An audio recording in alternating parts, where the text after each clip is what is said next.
छत्रपति शिवाजी महाराज पूरे भारत के अंदर उन्होंने जिस तेज को लहराया, औरंगजेब की सत्ता को चुनौती देते हुए औरंगजेब को उन्होंने तड़पने और मरने के लिए ऐसा छोड़ दिया कि आज तक कोई पूछ नहीं रहा है। आगरा में एक म्यूजियम बन रहा था, उसका नाम था मुगल म्यूजियम। मैंने कहा भी मुगल म्यूजियम आज के दिन पे, मैंने कहा इसका नाम छत्रपति शिवाजी महाराज का म्यूजियम रखो।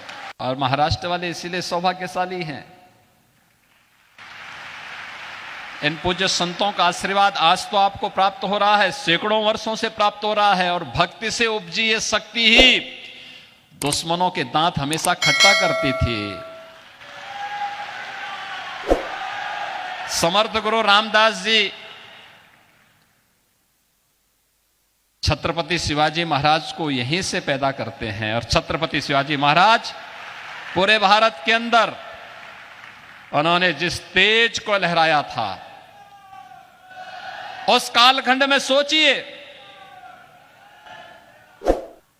औरंगजेब की सत्ता को चुनौती देते हुए औरंगजेब को उन्होंने तड़पने और मरने के लिए ऐसा छोड़ दिया कि आज तक कोई पूछ नहीं रहा है।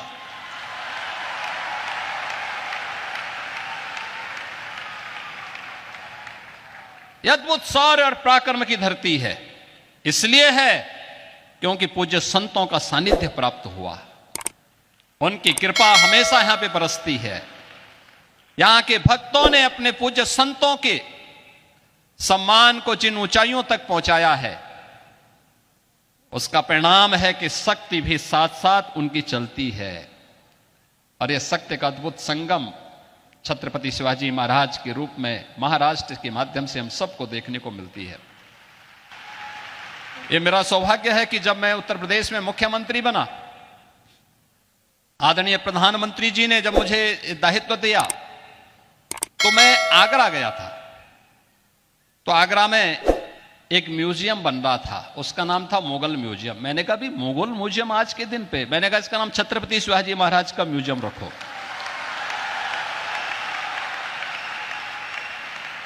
हमारा संबंध छत्रपति शिवाजी महाराज से है, हमारा संबंध मुगलों से नहीं है। और इसलिए छत्रपति शिवाजी महाराज के नाम पर जाना जाएगा ये म्यूजियम। और छत्रपति शिवाजी महाराज की स्मृतियों को वहां पर सजोने का कार्य पूरी भव्यता के साथ आज हम लोग उसको आगे बढ़ाने का काम कर रहे हैं। आदरणीय प्रधानमंत्री जी ने उत्तर प्रदेश में एक डिफेंस कॉरिडोर की घोषणा की। यह डिफेंस कॉरिडोर भी छत्रपति शिवाजी महाराज को ही समर्पित है। भारत की रक्षा सेनाएं आत्मनिर्भरता के लक्ष्य को प्राप्त होंगी, इस दिशा में कार्य भी वहां हो रहा है। तो यहां पे तो शक्तियां भी जुड़ रही हैं और पूज्य संतों के माध्यम से भी